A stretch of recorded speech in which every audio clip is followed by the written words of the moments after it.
Did you know, as a relationship-driven species, having loving connections in our lives can actually boost our self-esteem and help us feel better about ourselves? Hello, action taker. Welcome to Live Blissed Out, a podcast where I have inspirational and informational conversations with business owners and subject matter experts to help you get the scoop on a variety of topics. Tired of hesitating or making decisions without having the big picture? Want to be in the know? Then this is the place to go. I'm your host, Marissa Houston, helping you achieve bliss through awareness and action. So let's get to it. Steven Seidel is a TEDx keynote speaker and media entrepreneur who drives cultural alignment and authentic leadership. As founder of the award-winning Seidel Agency and coach to changemakers, he draws on 25 years in PR, media, and marketing to help leaders rewrite their stories, leveraging connection as currency. A best-selling author, podcast creator, and co-founder of the men's collective, Gents Journey, Steven blends humor, heart, and actionable tools to inspire resilient teams and lasting change.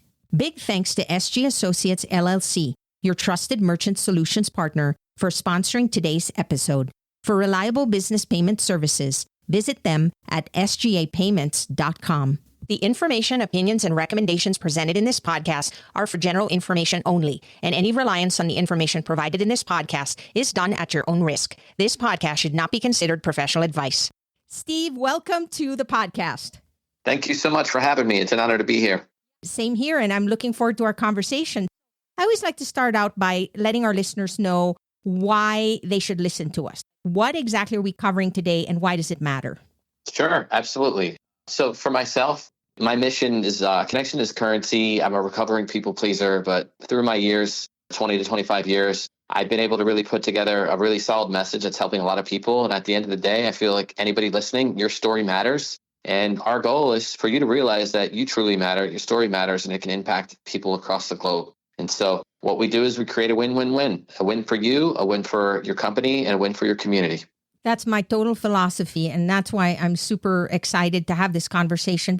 It sounds so like normal in the sense that you think, well, isn't this logical? But, even me thinking back 20 years ago when I started my business, I didn't know a lot of these things. I didn't really know how to set up a win-win situation with people. It was always about the formalities. You talk to somebody, you give them your business card, vice versa. And it's more along those lines. But what I discovered very quickly is that it really is about relationships, connecting with people. And to be honest, it becomes so much fun. Whereas if you look at it from a transactional perspective, it almost drains you. You feel like the energy coming out and you're saying, oh, I don't want to do this. You know what I mean?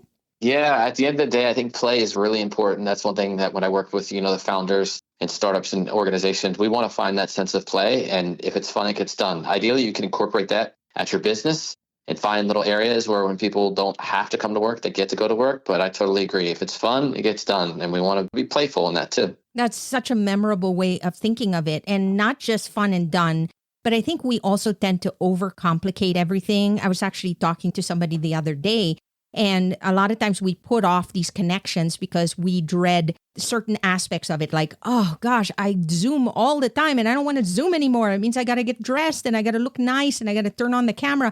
So you have to ask yourself, how do I simplify it and still make that connection and not stop myself from moving forward simply because I'm not happy with that process? So what's wrong with the good old-fashioned phone? Pick it up and talk to somebody like we're talking now.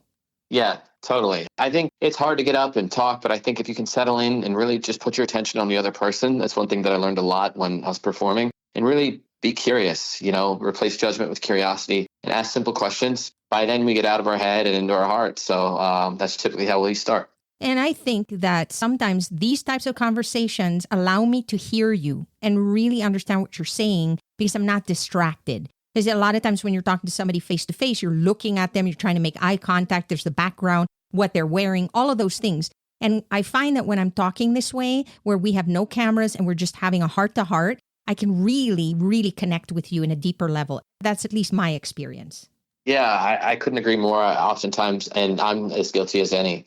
Somebody's talking and you've gone on to the new subject or you want to input your part instead of really trying to settle in and listen and not really know where the conversation may take you. We may end up talking about pasta or who knows what, how sunny it is. That's always the joy of having a really heartfelt conversation. So thank you. Yeah, absolutely. We're talking about connection as currency.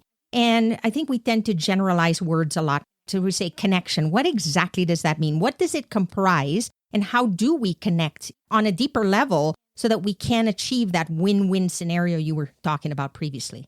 Yeah, it's a great question. I think there's a multitude of ways that we can connect. At the end of the day, when we connect, we have a sense of awareness, we have a sense of belonging. And if you look at any motion picture, for example, if you look at any Disney film, there's a hero. We're all a hero in our own journeys, right? We're going to have problems that come into our lives. They essentially become the inciting incident. So this is Joseph Campbell's The Hero's Journey. I'm kind of rewording it, but at the end of the day, we have an inciting incident where there's a problem, where something happens, and we don't feel like we have the tools necessary, or we don't feel equipped. And that's where we need to find a sense of connection. And that's typically in the Disney film, for example, there's going to be a friend or an animal or a thing that they partner along with, and they begin to realize, look, I am enough. I can do this. To the world, I might be one person, but to one person, I might be the world. And that's where when we dig in deeper on our stories and our narratives, that's one of the key aspects. Then eventually they come through the movie, they have that sense of connection, and they get to the end of Act 2 in any film. This is called the all is lost. And that's where we fail. We don't really get what we want.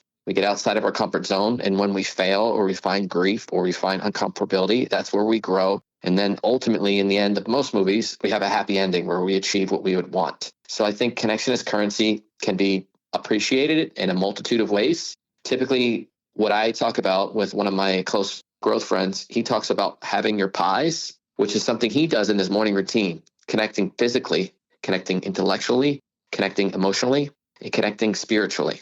And so within your work or within your relationships, those are different areas where you can take inventory and see if you're connecting physically to your own body with other people, for example, your husband or your wife. Are you connecting intellectually? Open conversations with books. Are you looking people in the eye? Are you asking them their name? Are you connecting emotionally with your friends, your family, your mom, your dad, telling them that you love them? And then obviously spiritually making sure that we understand that there's so much more than just we're experiencing right here on earth. Yeah, absolutely. And I think that it's coming from a place of giving and caring more than yourself. I guess a lot of us always are looking towards ourselves and thinking, what do I need? But rather approaching it from a different perspective and saying, what can I learn today? What can I give today? How can we set the stage for all of us to benefit? And again, I think it's a mindset shift for a lot of us because we're just trained to be very contractual, especially in a business environment. And I find that approaching it from the perspective that you were sharing is really the most fulfilling. It's funny, like you not only enjoy the conversation, but you learn so many things from that person. And then you find so many things that you have in common too. And it's like, it could be a location or a place they visited or a hobby. And that also builds trust. That's just human nature for us, right? If somebody has something mutually in common with you, then you tend to gravitate towards them. It's just how it is. But it comes from a very authentic place. It's not contrived. Yeah, one of the things I talk about when you say that commonplace is when we work with some visionaries or leaders, or you're a CEO, oftentimes you're overworked, you're understaffed, and you don't find enough time for yourself. And so that's where I built my men's group so that you can have a safe community. One of the exercises that we have is to really take inventory of those things that really light you up. What do you love? What are the areas in your life where you spend the most time? Maybe it's a car, maybe it's TV shows, maybe you love magic. The list goes on and on. But when you can take inventory of the things that you truly love and engage in, then you can find ways to come from happiness instead of for happiness. And then you have that shared experience you just talked about. For example, I moved to a new city. I live in Lexington. I came from LA. So as you might know, big change. I struggled a little bit. And my mentor said, what are some things that you really enjoy, to go back to, having fun in that sense of play? He says, find something that you enjoy so that you can come from happiness instead of for happiness. And then those relationships or those friendships and that sense of connection will result because you guys have that shared experience.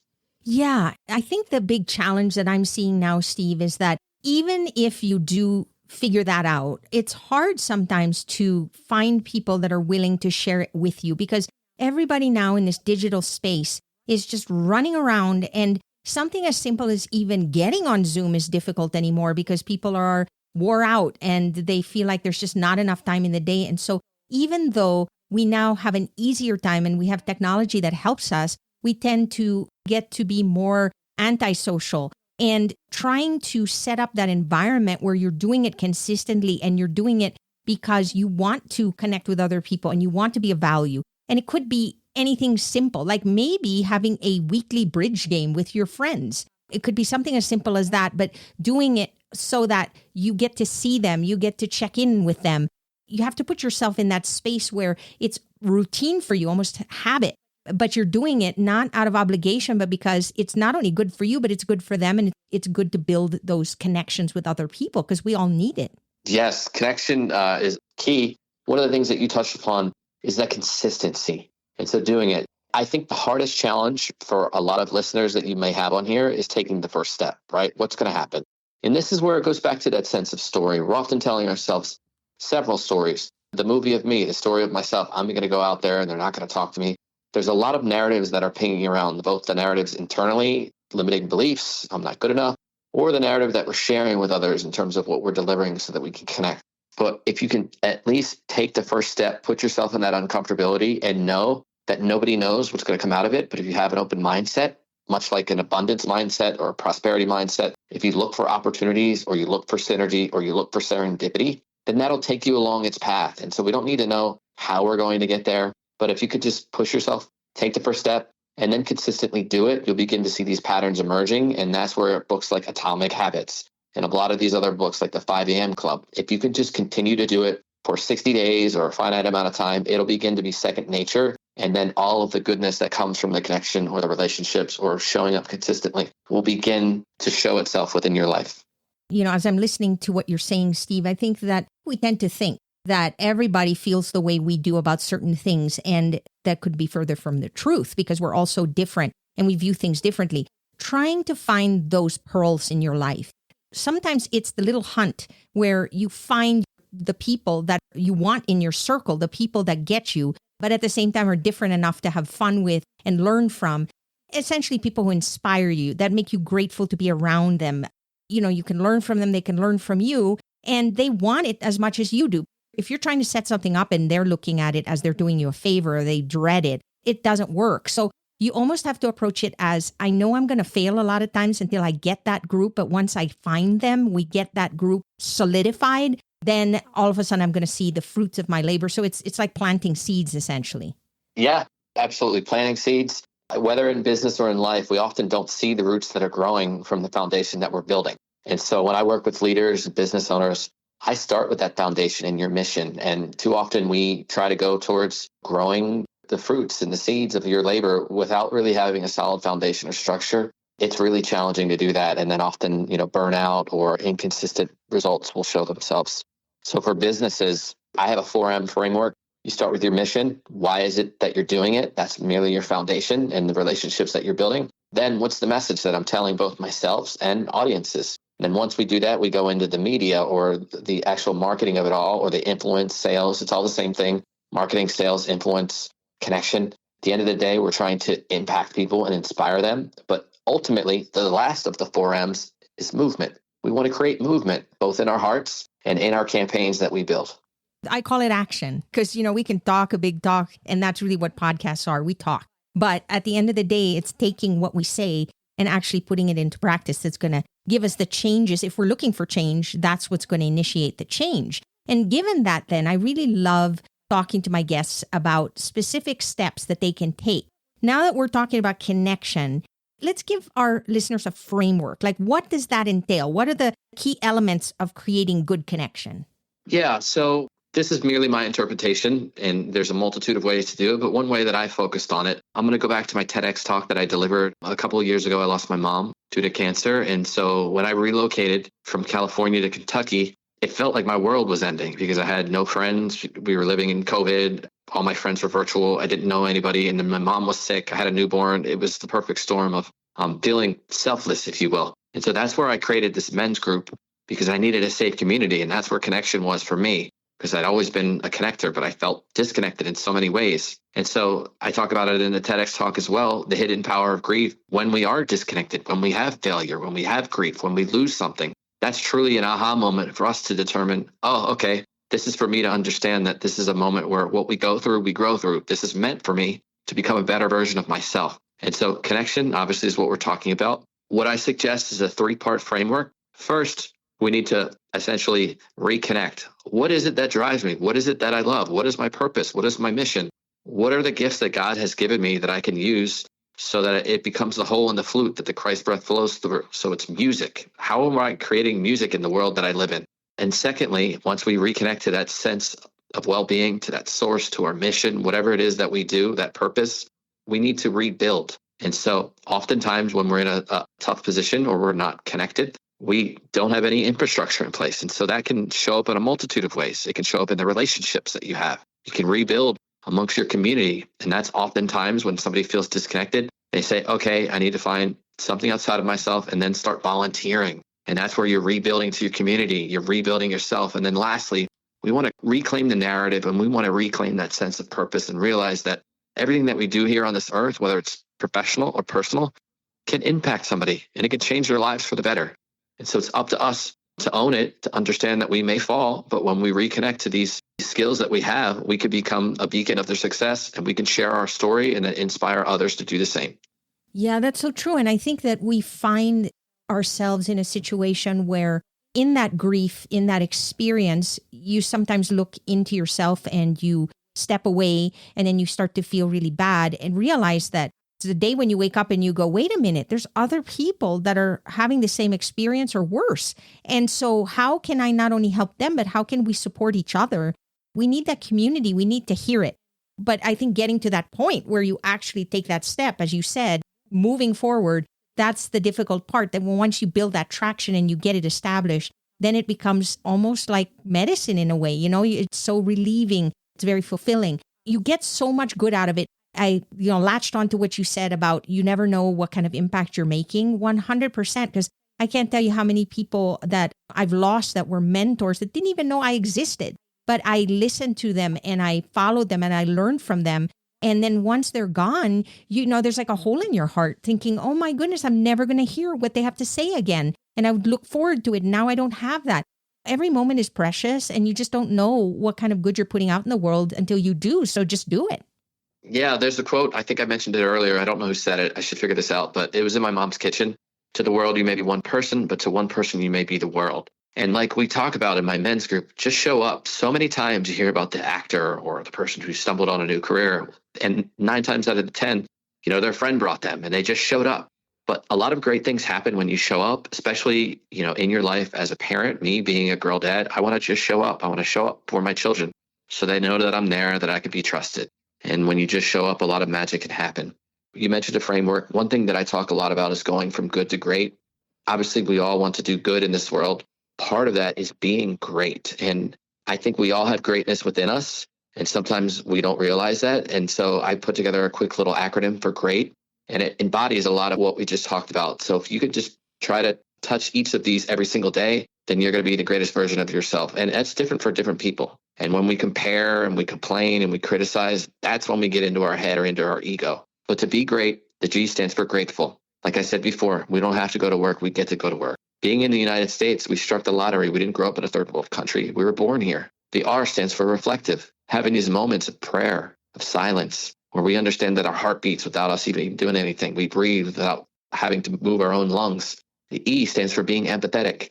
We need to understand when we place judgment or somebody doesn't show up to work or they're late, that everybody's carrying their own baggage and we were just like them. And so if we can find ourselves in their hearts, then that's a great way. And then A stands for accountable. If you say you're going to do something, then do it. I think that goes without saying. And then lastly, it's being transformational. And again, like I talked about, coming from happiness instead of for happiness. If we can surround ourselves with things that really, truly light us up, and that's where gratitude journals really help. That's where looking outside and going for walks, it'll increase your, I forget the name of Is it dopamine? Yeah, I think so. Yeah. Because I go for walks with my husband and it just changes you. When you come back, you're just like so refreshed and everything just feels wonderful. Yeah. So that's it. Go from good to great. And if you can try and do that every day, you have a journal. I have a little gratitude journal. You can buy them on Amazon and literally write for 5 minutes a day. Write one thing you're grateful for and you'll begin to see your life shifting and hopefully your sense of well-being, both at work and at home, will really begin to shift towards the positive.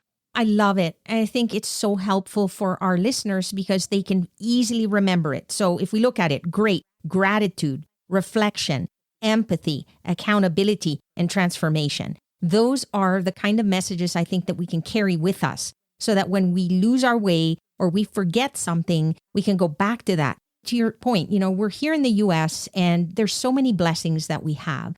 But there are a lot of people that don't have those blessings and they don't really have a perspective outside of that.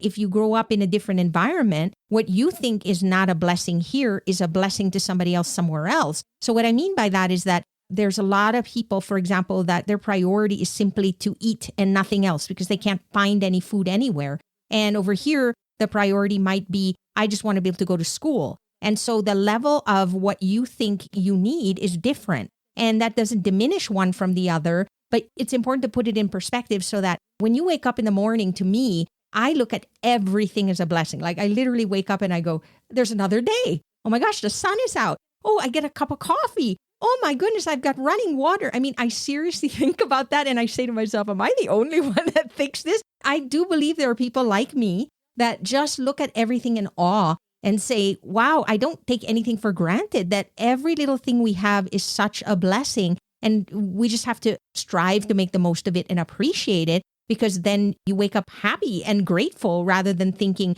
you want more, or it's not enough, or this other person has more than me. It changes really the landscape in how you view the world. Yeah, that's a great note. When we wake up, we set the tone. Oftentimes people grab the phone, they get in a reactionary mindset. But when you wake up, you don't leverage your phone, give yourself some time where you're not taking care of your kids or you're not responding to things. Then you really set that positive intention and you can feel it throughout the day. You wake up, clap your hands, get it into your body. Today's going to be a great day. And you move forward. Things are going to happen, but we don't know why they happen. You may get in a car accident and meet the love of your life. So today's going to be a great day. Yeah. And like I said, everything happens for a reason. And I also believe that everything has good and not so good. So for example, I come from a generation where we didn't have cell phones. It just didn't exist. We didn't have the technology. We just had to make do. And so if you're driving in your car and you get a flat tire, you don't get to pick up the phone and call for help. And that was normal because that's all we had. And now we have it. And yet with these phones, now we're saying, oh, phones are terrible. They're just ruining our lives and they keep bothering us or whatever. But then you look at it and go, my goodness, look at all the capabilities that this little thing can do to help improve my life. So it's really about balance. You know, there's so many good things you can get out of it, but you have to know how to use it appropriately and use it in a way that it's not going to interfere with the goodness in your life. Because there's a lot of stuff that you get out of technology, for example, but if we don't use it appropriately, then it can be a problem. Yeah, I agree. Everything in life is an instrument, right? I was listening to Sadhguru. He runs inner engineering. He was interviewed by a comedian called Theo Vaughn. And he was just talking about how everything in life is a tool. It's an instrument, and it depends on how we use it. So a knife, it could be used. It can help cut things that we need in order to obviously provide for ourselves or to help in other areas. But there's a reason that whatever it is that you're using, you need to be mindful of it. There's a reason why we don't give it to children, because they don't have that mindfulness. They don't have the awareness. And so being mindful of the things that we're leveraging and using them, so that they're beneficial is a key aspect of it, 100%. Yeah. And I like to look at life like that. I look at nature and I look at everything around us and I say, there's always good, not so good. And I also find that extremes sometimes cannot be a good thing, but in certain cases it is. You know how we like to look up to people who are the best of the best in what they do, the best basketball player, the best tennis player, the best golfer. Those people do not have a balanced life. Let's be honest. They live and breathe for whatever it is that they do, because in order to be the best, you have to do that. You have to sacrifice everything and just dedicate your life to that. And for some people, that's not a trade-off. They would never want to do that because they want that balance. They want to be able to spend time with their families, travel, do all the things that they want to do in life, because you don't know how much of it you have. But to those other people, it's unheard of because they have to win. They have to be at the top of their game. Yet we idolize that, but we forget the sacrifice that they make to get there. Yes, it's like the 20-year overnight success story. It's not how you treat your competitor when you win, but how do you treat your competitor when you lose? And when you're going through those tough moments, it's always great to see some of these Olympic competitors.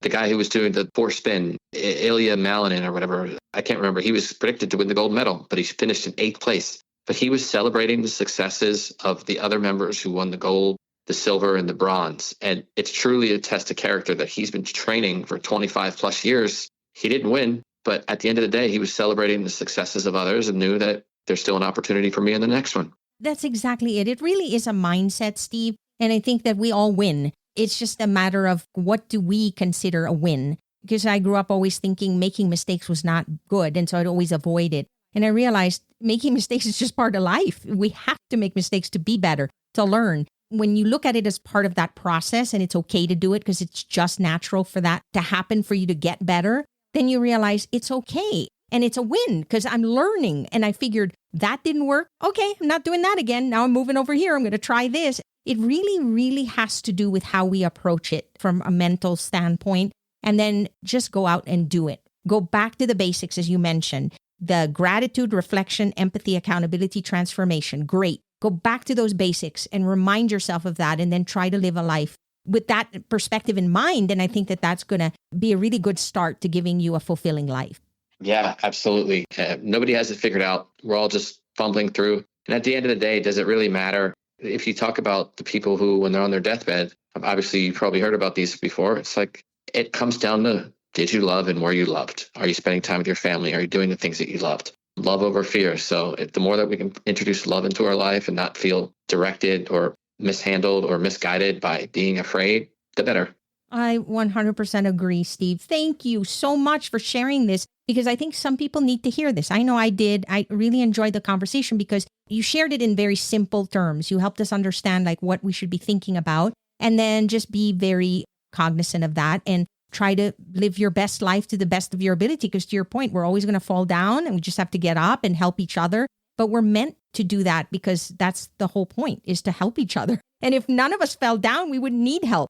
So anybody listening right now, if everything you're saying resonates, how do they get a hold of you and learn more about what you offer? Sure. That's a great question. On social media, I'm Steven Seidel. And Steven's actually spelled with a PH. So that's Stephen. The last name is Seidel. So that's Seidel. And then my agency is theseidelagency.com. So if you go to the Seidel Agency, TheSeidel agency.com/media, I have a really cool tool there where anybody who's really looking to refine their message, whether or not you're a small business owner or you're just trying to learn more about who you are in this world, there's 4 free tools where there's thousands of journalists that are looking for experts or just individuals that have experienced certain situations. And you can share your experience, just like I talked about earlier, in hopes that it'll impact others. So you go to theseidelagency.com/media. And like I said before, I'm a TEDx speaker. I help a lot of my founders, visionaries, and franchise owners get to the stage for TEDx talks. So if you're interested, send me a message. Would love to help you refine your message and really share it with the world. I really appreciate you being here. It means a lot. And I know everybody listening today got a lot out of it. So did I. So thank you again. Yes, thank you so much. Make sure you call your moms, dad, best friends, text them, let them know you love them. 100%. Thank you, Steve. That's a wrap for this episode of Live Blissed Out. Thanks to Steven Seidel for joining us, and thanks for listening. If you have a question or comment for a future episode, all you have to do is go to speakpipe.com/LBOVM or click the link in the show notes to leave a brief audio message. If you find value in our show, please visit liveblисsedout.com to reach out, subscribe, and share on social media. This show is made possible through listeners like you. Thank you. So long for now, and remember to keep moving forward.